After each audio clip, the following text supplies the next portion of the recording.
Salut à tous, bienvenue sur la chaîne de Tonton du 81. Aujourd'hui, je vais vous donner mon opinion sur le MT4 de chez Funtech, ce petit jouet.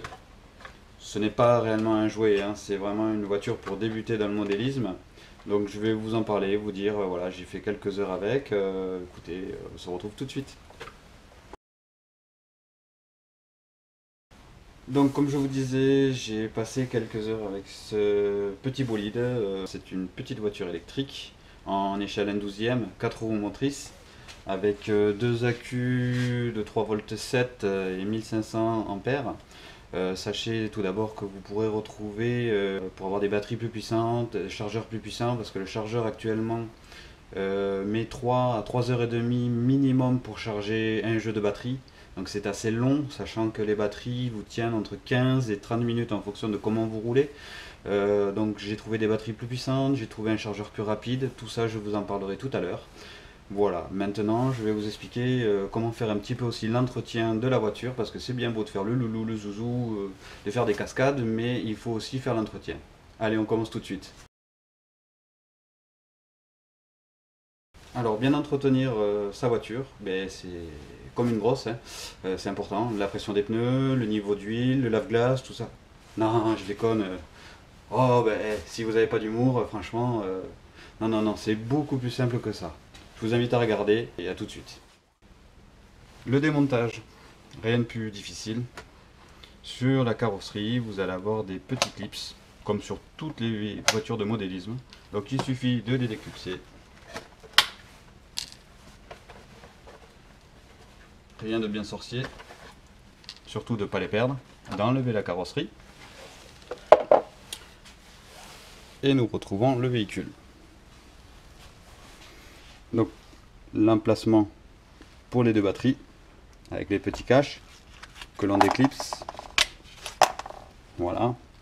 Donc pour insérer les deux accus, le moteur, le cerveau de direction assez fragile, pignon en plastique. Donc ce que je vous conseille, et ça nous verrons plus tard, c'est d'investir dans un petit cerveau avec des pignons en roue métal.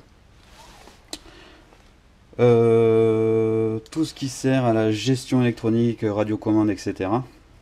Voilà. Et après, bon, ben, un châssis plutôt costaud, en plastique, mais robuste. Des amortisseurs qui sont aussi en partie plastique, et ça nous le verrons prochainement avec des pièces adaptables hydrauliques, donc qui vont bientôt arriver, aussi bien à l'avant qu'à l'arrière. Et maintenant, ben, je vais vous montrer un petit peu le démontage et l'entretien. A tout de suite. Donc à retenir, ce qui est important, c'est un véhicule à 4 roues motrices. Ici vous avez un petit cardan de transmission pour les roues avant, où il peut venir se glisser de temps en temps quelques impuretés, des gravillons, etc. Donc toujours contrôler que vous n'ayez rien au niveau du différentiel, du cardan de transmission, ça pourrait abîmer. La même chose au niveau des rotules de direction. Bien faire attention, des petits graviers peuvent venir bloquer le cerveau. Ensuite, sur l'arrière, vous voyez, c'est pas mal protégé. Il n'y a pas trop de risques. Par contre, de temps en temps, démonter ici le cache de protection au niveau de la pignonnerie moteur. Vous avez une petite noix de protection et je vous invite à la démonter de temps en temps et à bien nettoyer, à contrôler qu'il n'y ait pas d'impureté. On va le faire ensemble. A few moments later. Voilà, le cache de protection a été démonté et comme vous pouvez le voir, vous avez tout un système de pignonnerie avec justement une petite impureté ici. Avec aussi un petit peu de graisse. Donc bien contrôler tout ceci. Là a priori tout est ok. On va quand même vérifier cela de plus près. C'est vraiment les seules choses à faire attention au niveau interne. Après on regardera plus sur la lubrification des articulations qui est très simple. Vous prenez du WD-40, un dégrippant. Moi je vous conseille surtout un produit à base de téflon, de PTFE, qui est quand même beaucoup moins gras si on le met bien à l'avance et qui attire moins la poussière. Voilà, moi c'est ce que j'utilise et vous voyez le véhicule est pas trop sale, pourtant est très bien lubrifié. Voilà. Notre cache est remonté, Maintenant, on va passer à la partie articulation, biellette, etc. Comment faire? Tout d'abord, vous utilisez une petite brosse pour enlever le maximum d'impuretés. Vous frottez. Après, petit conseil maison, ça coûte pas très cher. Vous investissez dans un petit seau de manière à mettre la voiture en suspension. Voilà le petit seau en question. Ça vous permet d'avoir toutes les roues de libre, des articulations indépendantes et donc de travailler convenablement. Passons au brossage. Alors, moi je procède de la façon suivante. J'utilise une brosse basique. Je frotte tout mon véhicule pour enlever un maximum de poussière, de cochonnerie. Faire attention à ne pas perdre les petits caches d'amorti pour la carrosserie. Je vous conseille de les enlever quand vous pouvez. Vous brossez du mieux possible. L'idéal est aussi de démonter les roues. Moi je le fais à chaque fois, donc là je vous fais l'impasse là-dessus. On nettoie bien le refroidisseur du moteur, hein. C'est important pour que les ailettes soient au maximum libres. Voilà, le véhicule n'est pas très sale, hormis un petit peu de résidus de poussière. Il n'y a pas grand chose. Vous voyez.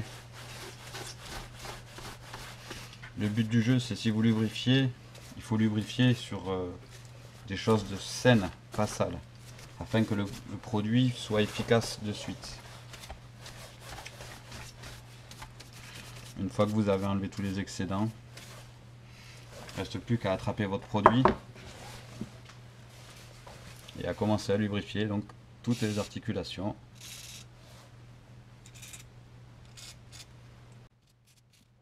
Voilà.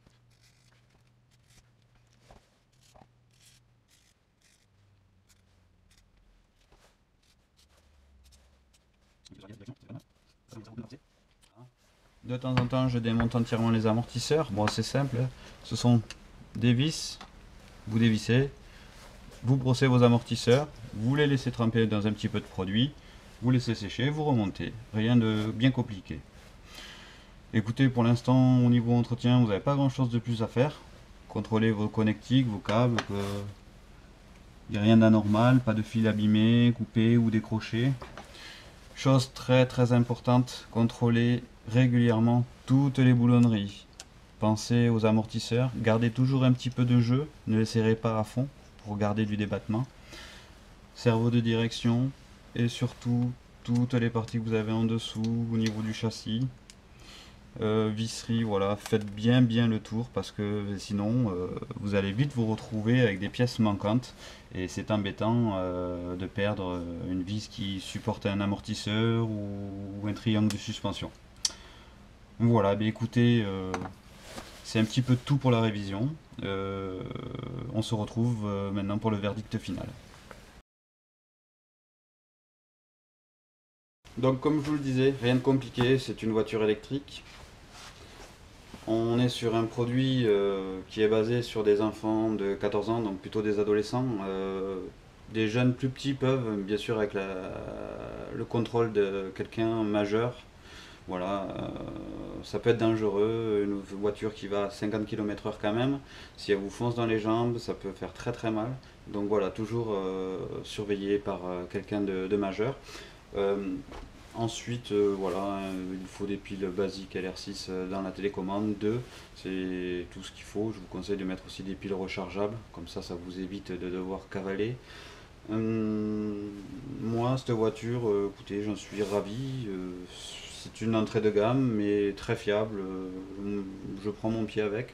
J'arrive à faire quelques petites figures, vous avez vu, quelques petits sauts, mais surtout l'intérêt, et ça vous le verrez plus tard, c'est essayer de faire un petit peu de franchissement, passer des ponts, des petites montées, des petites descentes, voilà, créer vraiment du franchissement, se retrouver dans l'ambiance 4x4, et ça nous le retrouverons très bientôt.